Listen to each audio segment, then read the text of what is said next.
5409 ജനകീയ ആരോഗ്യ കേന്ദ്രങ്ങളാണ് സംസ്ഥാനത്ത് ആരംഭിച്ചത്.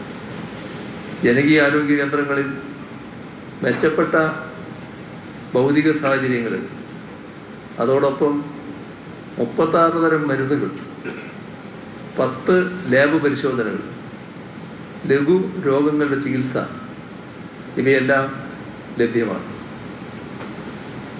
2 മെഡിക്കൽ കോളേജുകളും സർക്കാർ അനുബന്ധ മേഖലയിൽ 15 നഴ്സിംഗ് കോളേജുകളും ഈ കാലയളവിൽ ആരംഭിച്ചു. കേരളത്തിലെ സർക്കാർ മെഡിക്കൽ കോളേജുകൾ ആദ്യമായി ദേശീയ റാങ്കിംഗ് പട്ടികയിൽ ഉൾപ്പെട്ടു. മെഡിക്കൽ നഴ്സിംഗ് സീറ്റുകൾ ഗണ്യമായി വർദ്ധിപ്പിച്ചു. വിദ്യാഭ്യാസ രംഗത്ത് അതോടൊപ്പം തന്നെ അടിസ്ഥാന സൗകര്യ രംഗത്ത്, അക്കാദമിക് രംഗത്ത് സമാനതകളില്ലാത്ത ഇടപെടലുകളാണ് കഴിഞ്ഞ 9 വർഷമായി സംസ്ഥാന സർക്കാർ നടത്തി വരുന്നത്. സ്കൂളുകളുടെ അടിസ്ഥാന സൗകര്യ വികസനത്തിനായി മാത്രം 5000 കോടിയോളം രൂപ ഇതിനോടകം അനുവദിച്ചിട്ടുണ്ട്. 5 കോടി രൂപ ചെലവിൽ 141 സ്കൂൾ കെട്ടിടങ്ങൾ നവീകരിക്കാനായിരുന്നു പരിപാടി. അവയിൽ 139 എണ്ണം പൂർത്തിയായി. 3 കോടി രൂപ ചെലവിൽ 386 സ്കൂൾ കെട്ടിടങ്ങൾ നവീകരിക്കുക.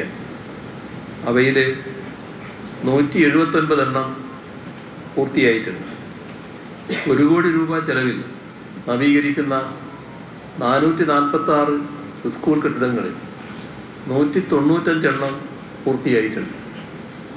അങ്ങനെ ആകെ 973 സ്കൂൾ കെട്ടിടങ്ങൾ അനുവദിച്ചത് 513 എണ്ണവും പൂർത്തിയാക്കാൻ കഴിഞ്ഞിട്ടുണ്ട്. 50,000-ലധികം ക്ലാസ് മുറികളാണ് ഹൈടെക്കായി മാറ്റിയത്.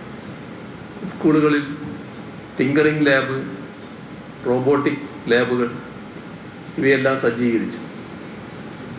അധ്യാപകർക്കും വിദ്യാർത്ഥികൾക്കും ആർട്ടിഫിഷ്യൽ ഇൻ്റലിജൻസ് രംഗത്ത് പരിശീലനം നൽകുന്ന ആദ്യ സംസ്ഥാനമായി കേരളം മാറി. കേരളത്തെ ഉന്നത വിദ്യാഭ്യാസത്തിൻ്റെ ഹബ്ബാക്കി മാറ്റാനുള്ള പ്രവർത്തനങ്ങളാണ് സംഘടിപ്പിക്കുന്നത്. അവയുടെ ഫലമായി 8 സർവകലാശാലകൾക്കും 359 കോളേജുകൾക്കും നാക് അക്രഡിറ്റേഷൻ ലഭിച്ചു. നമ്മുടെ രാജ്യത്തുള്ള പൊതു സർവകലാശാലകളിൽ ആദ്യത്തെ 12 എണ്ണത്തിൽ 3 എണ്ണം കേരളത്തിൽ നിന്നുള്ളവയാണ്. 9ാമത് കേരള യൂണിവേഴ്സിറ്റിയും 10ാമത് കൊച്ചിൻ യൂണിവേഴ്സിറ്റിയും 11ാമത് ഗാന്ധി യൂണിവേഴ്സിറ്റിയും 43ാമത് കാലിക്കറ്റ് യൂണിവേഴ്സിറ്റി. നമ്മുടെ മികച്ച കോളേജുകളെടുത്താൽ ആദ്യത്തെ 100 റാങ്കിനുള്ളിൽ കേരളത്തിലുള്ള 16 കോളേജുകളുണ്ട്. NIRF റാങ്കിങ്ങിൽ രാജ്യത്തെ മികച്ച 200 കോളേജുകളിൽ 42 എണ്ണം കേരളത്തിൽ നിന്നുള്ളവയാണ്.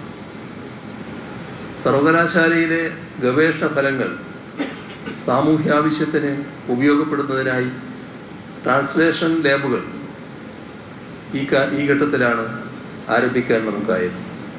നവകേരള പോസ്റ്റ് ഡോക്ടറൽ ഫെലോഷിപ്പുകൾ, കൈരളി റിസർച്ച് അവാർഡുകൾ ഇവയെല്ലാം ഏർപ്പെടുത്തി നാടിന് ഗുണകരമാകുന്ന ഗവേഷണങ്ങളെ പ്രോത്സാഹിപ്പിക്കാനും ശ്രമങ്ങൾ നടക്കുകയാണ്. അതിനെല്ലാം ഉപരിയായി ഉന്നത വിദ്യാഭ്യാസ കമ്മീഷൻ രൂപീകരിച്ചു. അതിൻ്റെ ശുപാർശകൾ നടപ്പാക്കുകയും ചെയ്തു.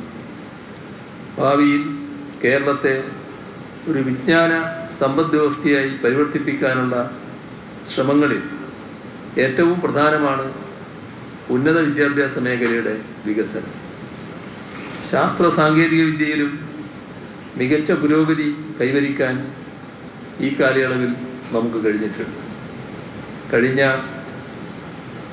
7.5 വർഷത്തിനിടയിൽ രാജ്യത്തെ ആദ്യത്തെ digital university, digital science park, graphene innovation centre തുടങ്ങിയവ യാഥാർത്ഥ്യമാക്കാൻ കഴിയും.